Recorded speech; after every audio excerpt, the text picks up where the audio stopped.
Bonjour tout le monde, on se retrouve dans ma petite ambiance cosy. Non, on va pas faire de vidéo beauté aujourd'hui. Alors tout d'abord, je m'excuse vraiment de la qualité de la vidéo. Je vous l'accorde, elle est pas terrible. Il fait nuit très tôt en ce moment. Et franchement, j'avais un peu la flemme de réfléchir à comment régler mon appareil photo parce qu'il est un peu compliqué. Donc bon, j'ai fait au plus simple. Et je m'excuse aussi, ça fait un bon moment que j'ai pas fait de vidéo malgré qu'il y en ait beaucoup qui m'ont fait des retours sur les précédentes. D'ailleurs, vous m'avez fait très plaisir. N'hésitez pas quand vous avez des questions et tout à me contacter sur les réseaux sociaux, j'essaye toujours de vous répondre. En tout cas, j'ai été extrêmement occupée ces derniers temps. J'ai préparé la sortie d'un nouvel album et je suis également partie en tournée depuis septembre. Du coup, j'ai absolument pas eu de temps pour me poser et filmer. Là, j'ai un petit break et je vais essayer d'en faire une ou deux, mais je vous promets rien.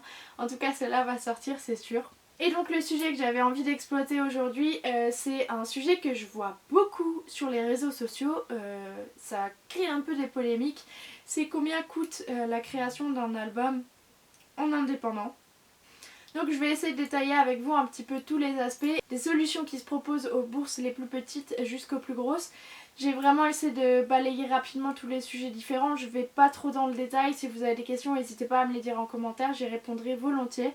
En tout cas, j'espère que la suite vous plaira. Et c'est parti. Pour tout artiste qui débute, produire un album, ça peut avoir l'air un peu flou. Souvent les gens s'engagent dans un projet et ne se rendent pas compte du nombre d'argent qu'ils vont dépenser en fait pour financer leur projet. J'ai essayé de vous détailler en fait au maximum, point par point, quels sont les différents aspects financiers de la création d'un album.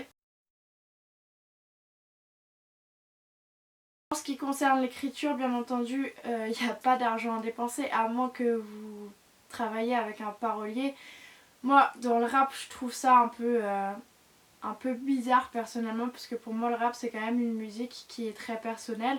Après ça arrive, hein, il y a des ghostwriters ce qu'on appelle, donc c'est des gens qui écrivent des textes pour vous, mais ça reste secret, ça reste entre vous et la personne qui les a écrits. Bon, pourquoi pas. En tout cas, moi je pense que généralement dans le rap les gens écrivent leurs textes eux-mêmes, du coup ça leur coûte rien. Si ce n'est peut-être un peu de temps. Je l'ai déjà dit dans des précédentes vidéos, mais c'est important de se cultiver, de se renseigner, de parler d'actualité, de films, de livres. Il y a beaucoup d'artistes, même des artistes auxquels on s'y attend pas, par exemple Damso. J'ai lu un petit peu ses textes récemment et j'ai trouvé énormément de références littéraires. Ça m'a beaucoup plu et du coup ça m'a un petit peu fait changer de regard sur l'artiste et je m'y suis penchée un peu plus sérieusement. Mais je pense que c'est important d'avoir des bonnes références et des belles choses à dire en fait dans les textes. Le deuxième aspect hyper important de la création d'un album, c'est les instrumentales. Et donc, comme je l'ai dit tout à l'heure, c'est un point qui a un peu fait fureur ces derniers temps sur Facebook notamment, où je voyais beaucoup de beatmakers qui se plaignaient du fait qu'ils n'étaient pas toujours rémunérés pour leur production. Et effectivement, je suis assez d'accord avec eux. Pour trouver des instrumentales pour vos projets, vous avez plusieurs solutions. La première, c'est tout simplement d'utiliser des freebeats qui sont donc disponibles soit sur YouTube, soit sur les SoundCloud des artistes. Il faut savoir que ce sont des prods dont vous n'avez pas l'exclusivité, donc tout le monde peut les utiliser. Et très souvent, les beatmakers demandent à ce qu'elles ne soient pas utilisées dans un but commercial. C'est-à-dire que vous pouvez les utiliser pour un album que vous donnez en téléchargement gratuit par exemple. Mais vous n'aurez par exemple pas le droit de vendre un CD ou un album en digital avec cette prod-là. Il faut faire très attention quand vous prenez des freebeats aux conditions qui sont souvent marquées dans la description des vidéos. Si vous voulez des prods qui vous sont propres et qu'il n'y aura que sur votre projet, vous avez donc la possibilité d'acheter ce qu'on appelle une face A. C'est-à-dire que c'est une instrumentale qui n'a jamais été kickée, qui a été faite par un beatmaker. Soit il l'a faite et vous l'achetez par après, soit vous pouvez aussi travailler sur une prod sur mesure. Bien entendu, selon le type de travail, le prix peut augmenter. En moyenne, une prod dans le rap indépendant va coûter à peu près de 50 € à 300 € selon le beatmaker. C'est souvent le nom du beatmaker qui va faire que le prix augmente. Plus il est coté, plus sa prod va être chère. Mais il y a également tout le travail qui est derrière. Si c'est une boucle simple, s'il y a beaucoup de variantes, si c'est de la trap, si c'est de la compo, si c'est du sur-mesure. Il y a beaucoup de facteurs qui rentrent en compte dans le prix de la prod. Donc vraiment le maximum que moi j'ai vu personnellement dans le rap indépendant, c'est 300 €. Et pour une bonne prod, ça peut vraiment valoir le coup quand on voit par exemple aux États-Unis où une prod peut facilement monter à 5, 6, 7 000 $. Et encore, je pense que je suis bien en deçà de ce qu'on peut parfois trouver. Si vous travaillez avec un beatmaker sur de la face A, un gros conseil, mettez bien noir sur blanc les clauses au préalable. Donc si vous payez votre production, assurez-vous qu'elle soit bien en exclusivité et qu'il vous lègue les droits d'utilisation. Parce qu'il y a aussi des arrangements qui vont faire que par exemple le beatmaker va vous donner la prod mais par contre vous lui donnez 50% des ventes. Donc mettez-vous bien d'accord au préalable avec les gens pour ne pas avoir de mauvaises surprises par après et au moins tout est au clair, tout le monde est d'accord sur les conditions et tout roule. La dernière manière de trouver des instrumentales pour votre projet est de collaborer de A à Z avec un beatmaker sur tout le projet. Alors, ça c'est intéressant si vous voulez avoir une espèce d'unité ou monter un concept sur un album entier. Ça se fait de plus en plus. On voit des collaborations, la Crafts Manidez, We've Got Manidez, Nizi et Viez récemment par exemple. Très souvent l'accord qui est mis en place c'est que le rappeur ne paye pas ses prods, par contre toutes les ventes c'est 50-50 pour chacune des parts, ce qui est tout à fait logique puisque c'est souvent des albums qui sortent aux deux noms. Donc pour conclure, en ce qui concerne la phase d'élaboration de l'album, donc au niveau de l'écriture et au niveau des instrumentales, ça peut vous revenir de 0 jusqu'à 4500 € pour un album de 15 titres. Et donc là on parle juste de phase d'élaboration, on ne parle pas encore d'enregistrement ni de mix. En ce qui concerne l'enregistrement, ce qu'on voit beaucoup dans le rap indépendant, c'est les home studios. Ça pullule maintenant que c'est devenu hyper facile d'acheter son propre matériel. Il y a beaucoup de tutos qui expliquent comment les utiliser, etc. Je ne vais pas rentrer dans les aspects techniques parce que pour être très honnête, je suis pas super calée là-dessus. Avoir son propre home studio, en dehors du fait que bien sûr vous investissez de l'argent pour le matériel mais qui vous servira sur le long terme, enregistrer chez soi ne coûte rien. Vous pouvez aussi éventuellement, par exemple si vous travaillez en groupe, si vous avez un groupe de rappeurs, un crew, vous mettre tous ensemble pour acheter le matériel ensemble et du coup travailler vos projets solo ou en groupe tous ensemble, ça vous coûtera relativement moins cher. Sinon vous pouvez facilement trouver des petits studios, des home studios, des gens qui font des enregistrements à peu près 20 € l'heure, ce qui est pas très cher. Donc voilà, soit vous avez votre studio chez vous, soit vous travaillez avec le studio de quelqu'un. Donc ça c'est un peu la phase très indé à la maison. Mais vous avez aussi la solution d'aller dans un studio pro. Un studio pro, vous payez au minimum, mais je dirais vraiment minimum dans les petites villes, 30 € de l'heure. Et ça peut aller jusqu'à 50 voire 60 € de l'heure dans les studios parisiens. Tout dépend également si vous avez besoin d'un ingénieur du son. Généralement c'est mieux de l'avoir sur place, et surtout si vous gérez absolument pas tout ce qui est l'enregistrement et les logiciels, etc. Faites très attention, les studios proposent des forfaits d'enregistrement avec un pré-mix. Mais souvent le mix et le master sont en supplément. En ce qui concerne l'enregistrement, le projet peut vous coûter de 0 à 1500 € juste pour l'enregistrement de l'album.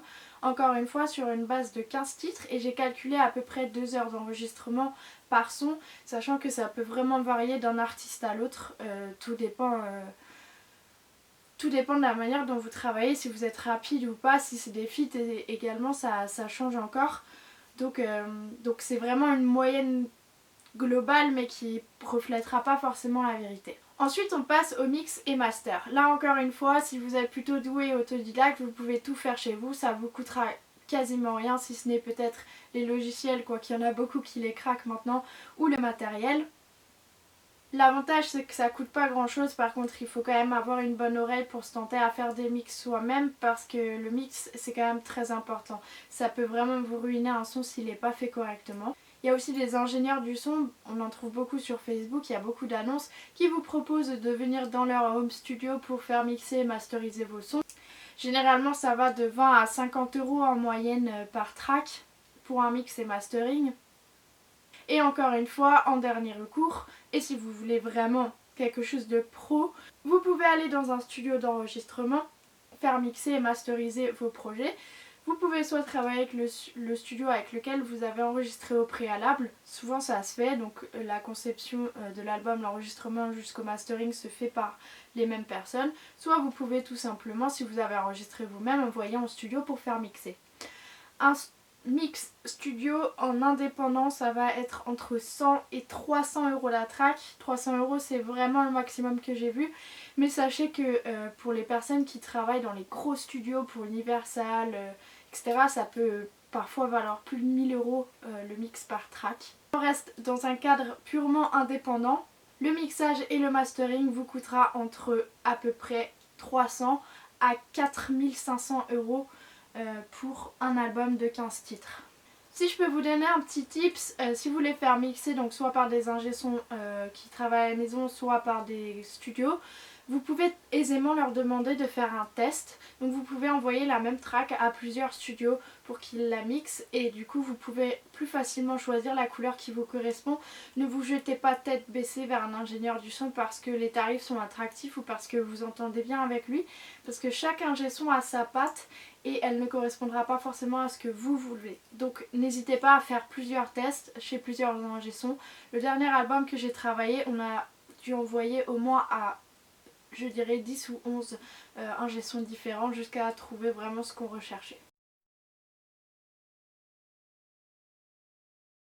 Votre album est fini d'être enregistré, de mixer et donc il faut passer à l'aspect graphisme. En ce qui concerne le graphisme, vous pouvez facilement trouver des gens qui vous font ça gratuitement, comme vous pouvez payer plusieurs milliers d'euros pour avoir votre pochette d'album. Tout va dépendre de ce que vous voulez. Vous pouvez essayer de la travailler tout seul si vous maîtrisez un petit peu les outils de graphisme. Vous pouvez aussi travailler avec quelqu'un à qui vous allez envoyer une photo et qui va la retravailler. Et après il y a vraiment les graphistes qui vont faire le travail du début à la fin, soit en dessinant intégralement la pochette d'album, comme le fait par exemple Wild Sketch pour le gouffre, il en a fait pas mal chez eux, où il va prendre des photos, les retravailler, etc. La moyenne que moi j'ai vue dans le rap indépendant pour une bonne pochette d'album, c'est à peu près 500 euros.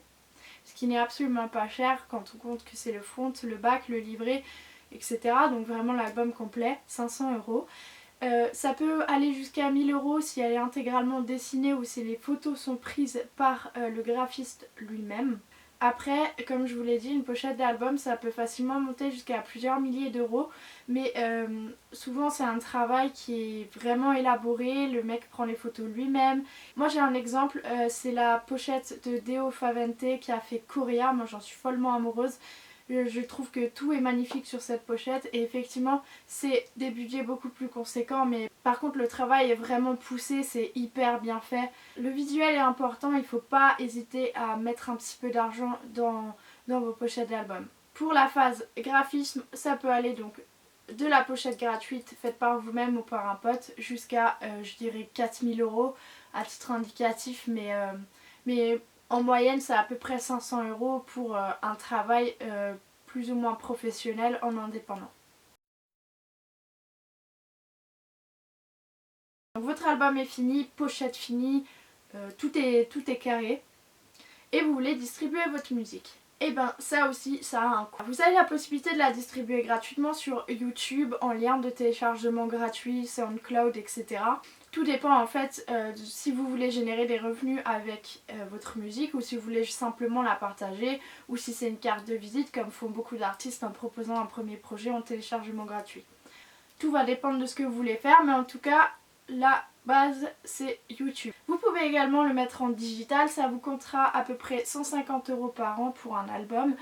Et à contrario, vous gagnez 90%, voire 100% selon les plateformes de royalties sur toutes les écoutes en streaming et éventuellement les ventes que vous allez faire sur les plateformes en digital, c'est-à-dire iTunes, Spotify, Deezer, Napster, Amazon, Google Play, etc.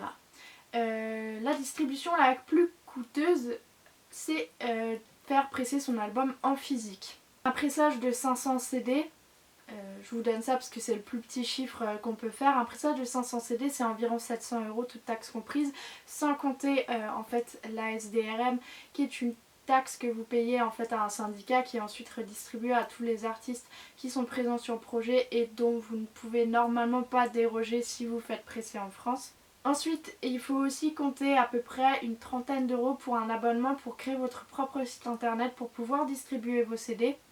Et si vous les mettez dans les shops, comptez que les shops vont prendre à peu près 50% de commission sur la vente de votre CD. Donc effectivement, la distribution physique est celle qui coûte le plus cher. Pour la distribution, vous pouvez compter donc de 0 à 800 €.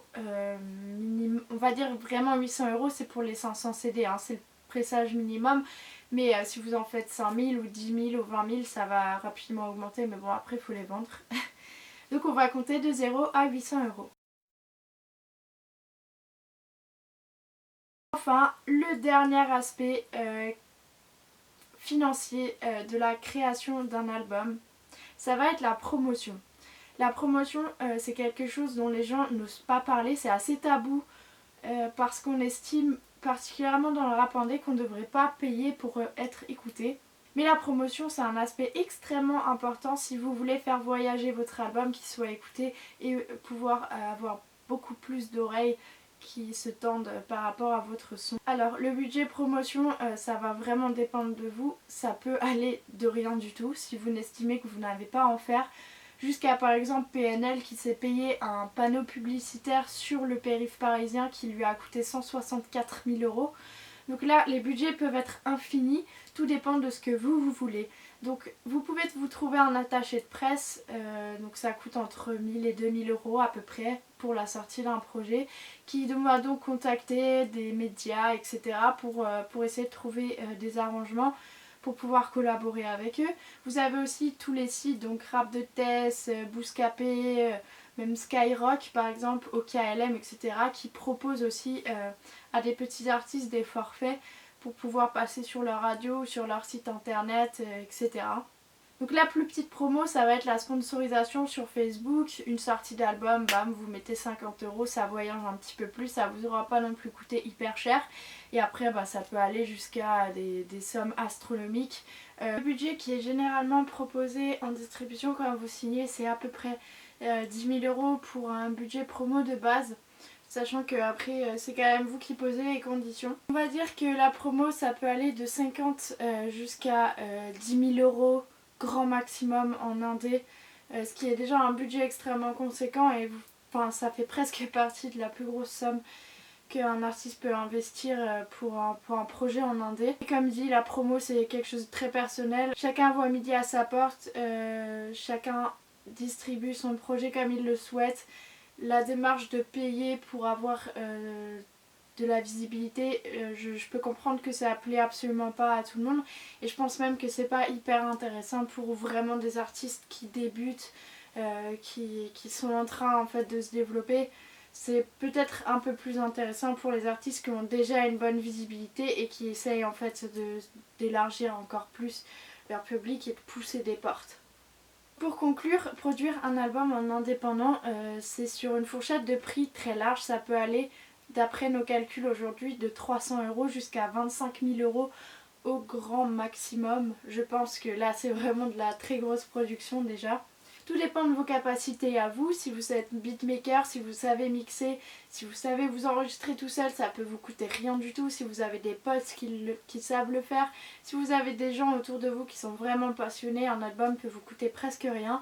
Mais à contrario, vous pouvez aussi être complètement passionné et vouloir vraiment investir du temps et des moyens pour faire le projet le plus propre possible et dont vous serez le plus fier possible, je l'espère pour vous en tout cas.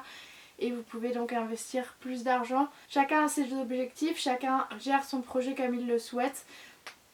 Bien entendu, plus on veut gagner en qualité, plus ça va coûter cher.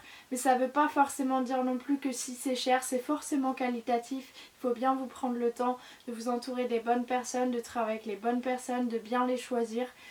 Sortir un projet à la va-vite juste pour sortir quelque chose et faire un peu ce qui se passe aujourd'hui dans le rap plus mainstream, c'est-à-dire de la musique poubelle où tous les ans ou tous les 6 mois on sort un nouveau truc et on a oublié ce qui est sorti avant, où on sort des projets où le mix est dégueulasse et pourtant ça fait des disques de platine mais qui malheureusement dans 2 ans seront oubliés par la plupart des gens.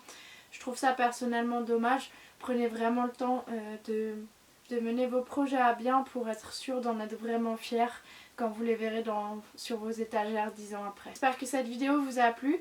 Je suis pas trop rentrée dans le détail, j'ai essayé vraiment de balayer les aspects financiers. Le tout, c'est de vraiment prendre le temps de bien chercher, de bien trouver. Prenez le temps de réfléchir à ce que vous voulez, à combien vous êtes prêt à mettre dans votre projet, à ce à quoi vous voulez qu'il ressemble. Prenez-vous la peine de réfléchir à tout ça avant de vous lancer dans la production d'un album, parce que malheureusement ça coûte toujours de l'argent et il y a beaucoup d'inattendus souvent quand on produit quelque chose, et plus vous allez avancer dans votre carrière, plus ça va s'avérer compliqué, plus ça va s'avérer coûteux. N'oubliez pas que le principal c'est la musique et que vous kiffiez. Et si j'ai fait cette vidéo, c'était plus pour guider les gens que de vraiment essayer de leur bourrer le crâne, à leur dire les chiffres, les chiffres, les chiffres. N'oubliez pas, la passion, c'est le plus important. C'est qu'un outil de plus pour mener votre passion à bien. J'espère qu'on se retrouvera très vite pour une autre vidéo. Si vous avez des sujets que vous voulez aborder, n'hésitez pas à me le dire en commentaire. Si elle vous a plu, mettez un pouce bleu ou abonnez-vous. Vous pouvez me retrouver sur tous mes réseaux sociaux si vous avez des questions ou besoin d'éclaircir un point en particulier. N'hésitez pas, j'essaie toujours de me rendre disponible. Et on se retrouve très vite. Bye bye!